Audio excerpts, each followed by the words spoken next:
Hi everyone, welcome back. Today we're going to be considering Leslie's age-structured model. So this is going to be a real biological model created by the scientist Patrick Holt Leslie, and we're going to analyze it using some of the techniques we've been talking about, as well as some techniques that you should remember from linear algebra. So let's get started. What are our assumptions here? So let's start by specifying our model. So what is the biological system and what properties does it have? So the first one is that we want it to be a closed system. So population is closed to migration. So the only ways of adding or subtracting members from the population are birth and death. Second, we're only going to model female members of the population. So only females are modeled directly because only females reproduce. Are modeled, need to spell it correctly, are modeled directly. So we're only modeling reproductive members of the population since the males don't reproduce. At least not directly. Of course, the males are present, but we assume things like constant rates of survival and birth, and so constant ratios of survival and birth of the males, and so they're effectively implicitly modeled by the system. Next, we're going to divide the population into m fixed age groups. Age groups where m is the last reproductive age.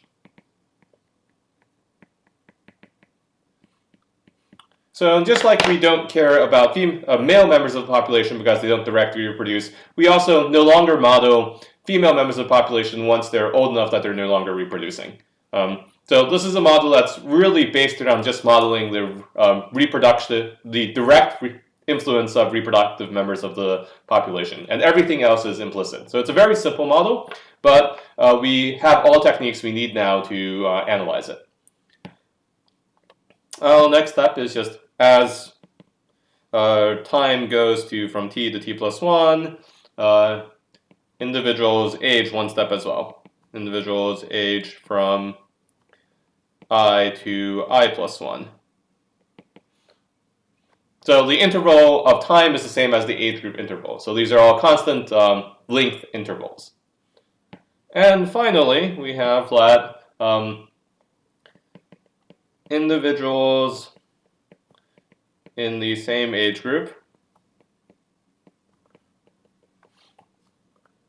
have the same reproduction rate, same expected reproduction rate. Although I guess in this model we're actually assuming they have the exact same reproduction rate. So that's obviously, so what you should notice is that we're starting with some model of a system and we're oversimplifying it. So obviously in most real populations you won't have all of these, not all of these criteria will be satisfied, but we're hoping that by using the simplification we come up with a mathematical model that we can analyze that then tells us something about whatever biological population we're studying. So let's rewrite that mathematically.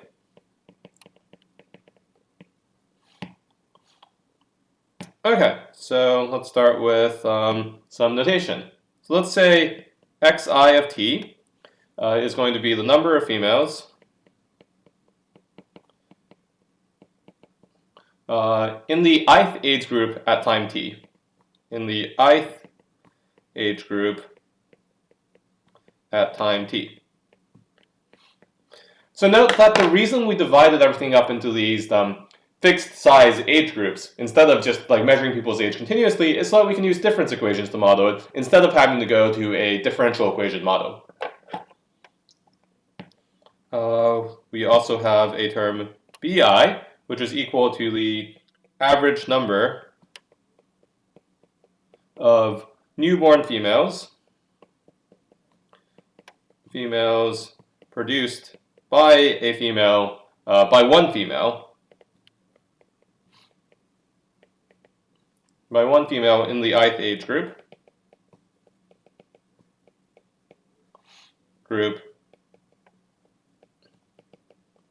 that survives their birth time interval.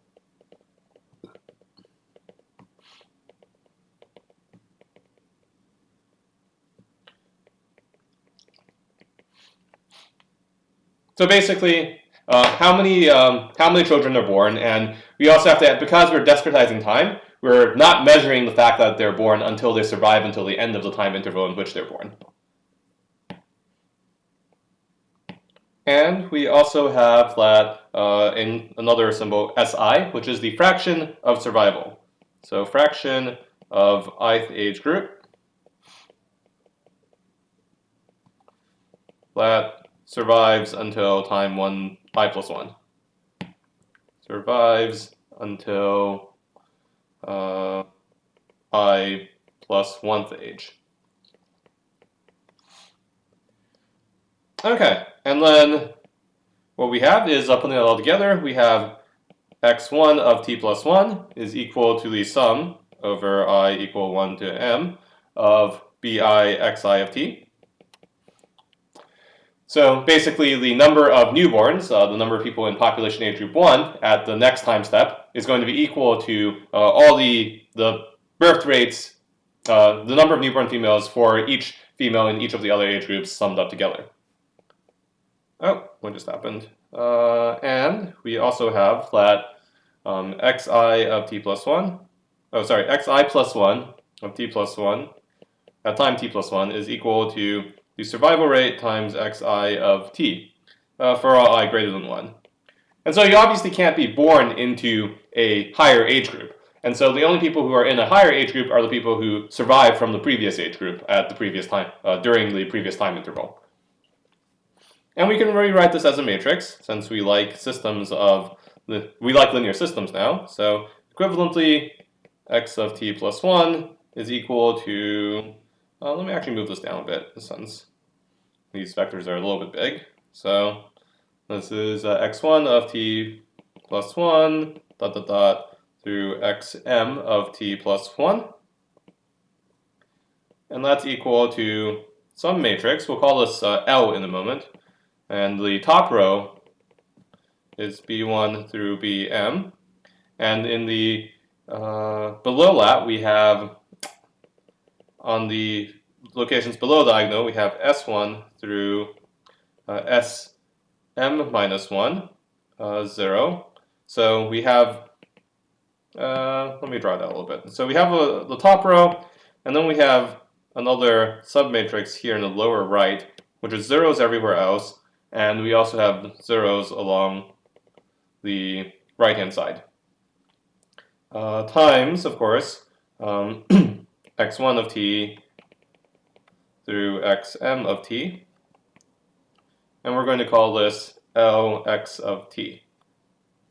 So this here is our L matrix, which is called the Leslie matrix. And it's sometimes also known as the projection matrix. So you might see that projection matrix elsewhere in the literature. Okay, and we know how to solve this. So in general, well, we know that x of t is just equal to L to the tth power x of 0. Okay, you just repeatedly apply the matrix, and that gives you the population, the evolution of the population over time. And another way of writing this is using something called a life cycle graph. Which just tells you like what how age groups influence the other age groups. So let's see, we have m different age groups. So let's call them 1, 2, 3. All the way to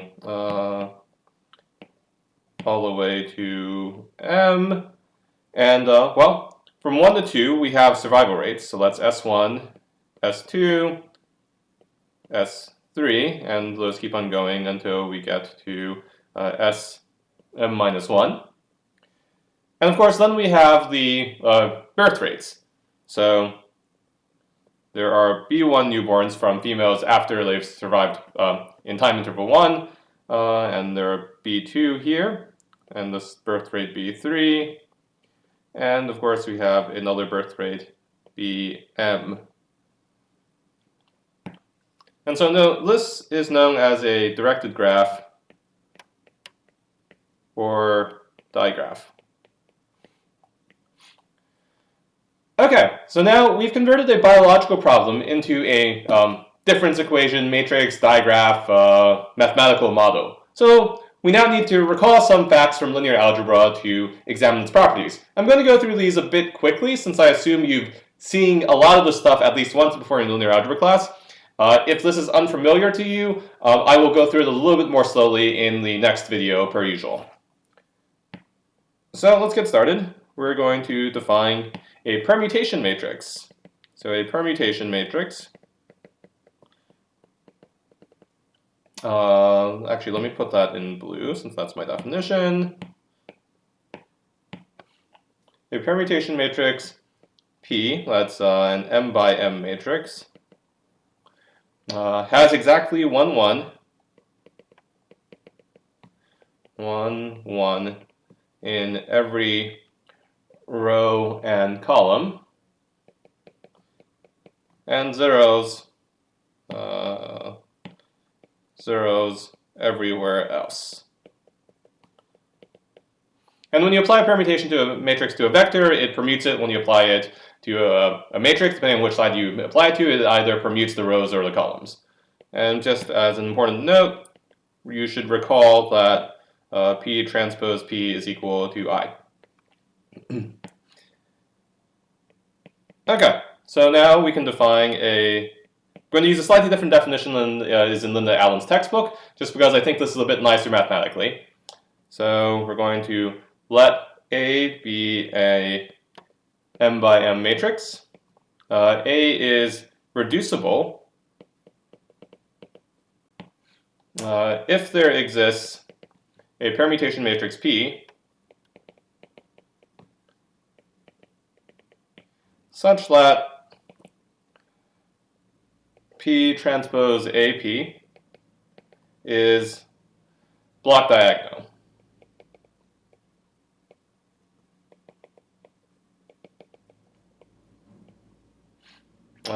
So here A11 and A22 are square matrices of non-zero size. Okay, and otherwise we call it irreducible. So otherwise, A is irreducible. Yeah, reducible.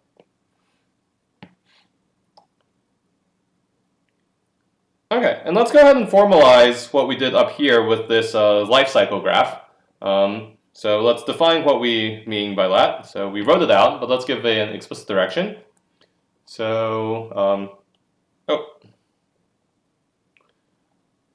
okay, so we're going to again let A be R M by M, be a non-negative matrix, matrix, and we'll sometimes say A is greater than or equal to 0 for that. So all the entries of A are greater than or equal to 0. Then something called the digraph of A, which is what we showed earlier with the life cycle graph. And the digraph of A is the directed graph, which means that edges are arrows pointing in one direction, with M nodes labeled. We're just going to call them 1 through M. And we have an edge I to j with weight AJI if AJI is not equal to 0. So you can imagine there being an edge even if AJI is equal to 0, but that's not particularly useful because there's no influence going in that direction. So for all the non-zero entries of the matrix, we have an edge. And that matches with this life cycle graph up here. Okay, so let's go ahead and give another definition. So those of you who've done a little bit of graph theory should find this just a complete review. So if digraph of A, well, this is true of any directed graph, we're only going to define for digraph since that's all we care about here, has a directed path from I to j for all I and j in 1 through m. So for all nodes, if you can go from one node to every node to every other node via a directed path, then digraph of A is strongly connected. Basically, from any starting point, you can get anywhere else. And this brings us to a nice theorem. Let's see, this is 1.2. So theorem 1.2. The digraph of A is strongly connected if and only if A is irreducible.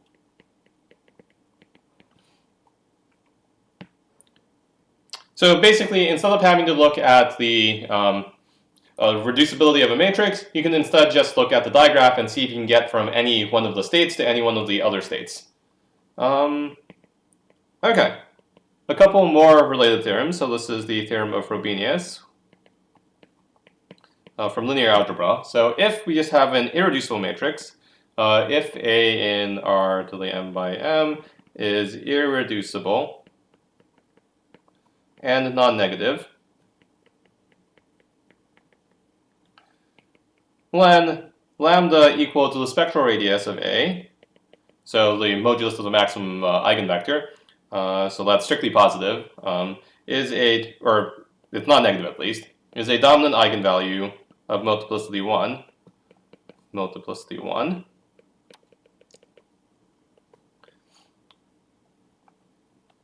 And we have that, and lambda has a corresponding eigenvector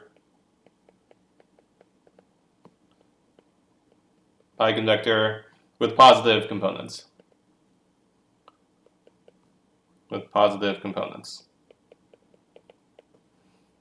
Furthermore, this also allows us to give another nice theorem, or there's also another nice theorem, a related theorem. So if A is positive, so if A in R m by m is positive, so all the entries are positive, well then again we have this dominant eigenvalue, and it turns out that in this case it is a strictly dominant eigenvalue. So a strictly dominant eigenvalue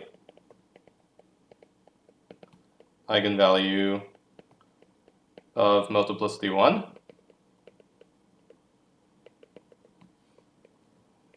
And we know that lambda has a corresponding,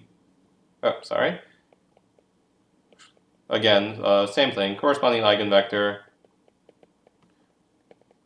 with positive components.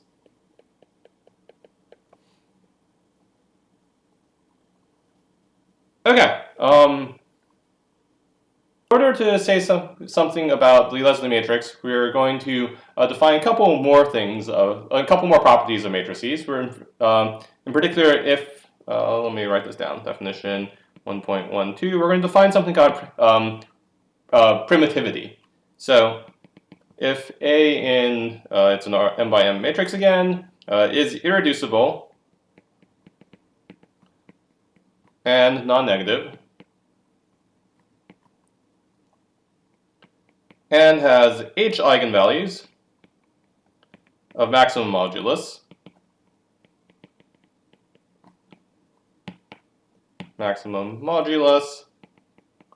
when A is primitive, if h is equal to 1, and imprimitive if h is not equal to 1, if it's greater than 1. And we say that h is the index of imprimitivity. So index of imprimitivity.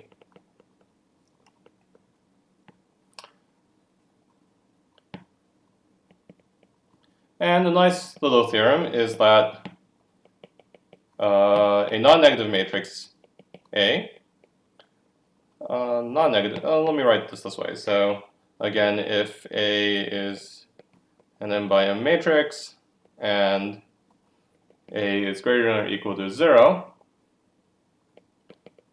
when A is primitive,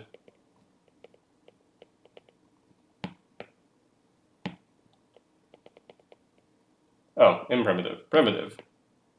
A is primitive if and only if a to the p, let me put this down on the next line, if and only if, since I'm about to block myself, a to the p is greater than 0, so all the entries are positive, for some p in the positive integers. Okay, so that was a lot of linear algebra. Let me go back to some definitions related to Leslie matrices and population models again. So let's give our definition. So this is the inherent net reproductive number. You might have been hearing people throw around terms like R naught in the news lately, talking about the R naught of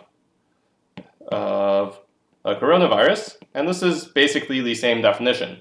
The inherent net reproductive number, R naught, is the expected number of offspring for an individual over its lifetime. Number of offspring for an individual over its lifetime. So in the context of, just as a complete aside, in the context of academics, this refers to the expected number of newly infected individuals from one infected individual over the course of the disease. Here, since we're talking about population models, we're going to be talking about the expected number of offspring that are born to an individual over its lifetime, and that's something you can pretty easily compute by just summing together the number of individuals born to at each stage in life times the probability of survival over each life stage. So R naught is going to be equal to B1 plus B2 times S1 plus B3 times S1 S2 plus Bm times S1 through Sm minus 1 in the Leslie model.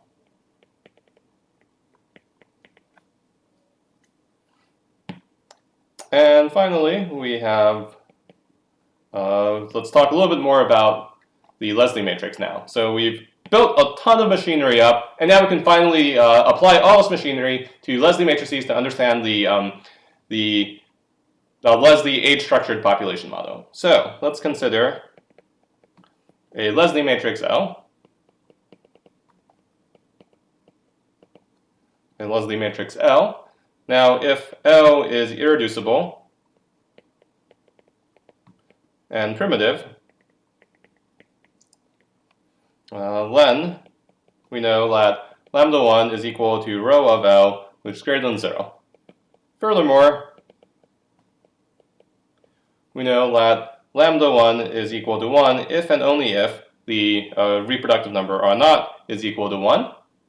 Lambda 1 is greater than 1 if and only if the reproductive number is less than 1. Oh, it's greater than 1. And lambda 1 is less than 1 if and only if the reproductive number R naught is less than 1.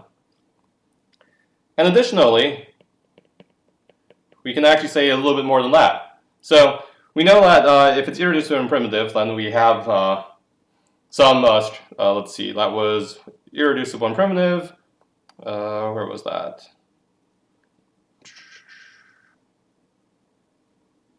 Oh. So if it's irreducible and primitive, it only has one eigenvalue of maximum modulus. And so that's what we're calling lambda 1. And we know that that eigenvalue has a positive eigenvector. So, and that positive eigenvector will be meaningful. So we have a stable H distribution. H distribution V1, which we can explicitly compute. And V1 is going to be equal to some vector. It's going to have 1, S1 over lambda 1 here, all the way through S1 times S2 times Sm minus 1 over lambda 1 to the m minus 1. And this V1 is going to be that eigenvector, where V1 is the eigenvector associated with lambda 1. Remember, it has positive components, as you can see by this explicit calculation of the dominant eigenvector of the Leslie matrix. So, Let's give one final theorem. This is very specific to Leslie matrices. It's not of general applicability, but an irreducible, I can't spell. Let's try it again. Irreducible Leslie matrix L is primitive if and only if the birth rates satisfy the following relationship. Satisfy the following relationship. Where the greatest common divisor of I for bi greater than 0 is going to be equal to 1. Where this is just the greatest common divisor. Greatest common divisor.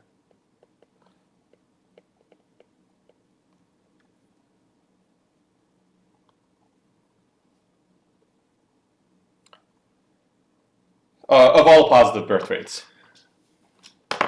Okay, so that was a whirlwind tour of how you can use all the things we've learned, as well as a ton of linear algebra, which you should know from your linear algebra class way back when, to analyze a particular model of population. So this is the Leslie age-structured population model, and now that we've learned about difference equations and pairing that with the information you know from linear algebra, we can actually model it, and we can say stuff about the reproduction rate of the population.